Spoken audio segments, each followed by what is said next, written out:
1001 macam. Oke yuk, sekarang kita panggil bersama Laras kembali dan Camelia pelan tapi pasti monggo.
meninggalkan yang haram karena takut kepada Tuhan.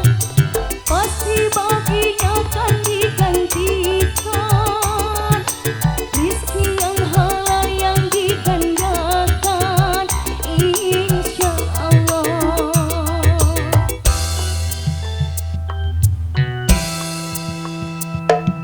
Seribu satu macam itu bidang pekerjaan. Wah, Dari pengamen sampai jadi seorang presiden.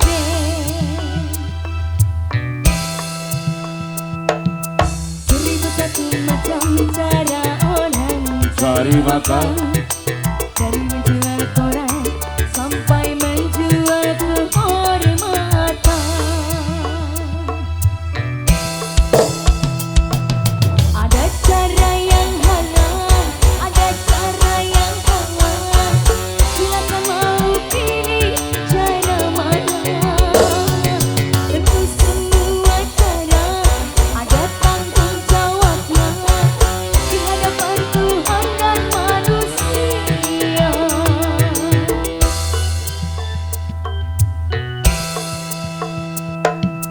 Seribu satu macam itu bidang pekerjaan. Dari jadi pengamen sampai jadi seorang presiden.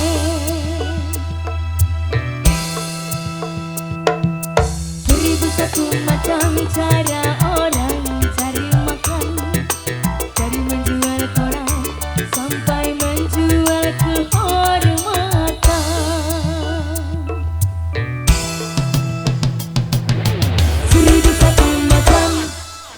Seribu satu macam. Sudah. Zaman sudah edan, malah kita sekarang kita harus berhati-hati ya.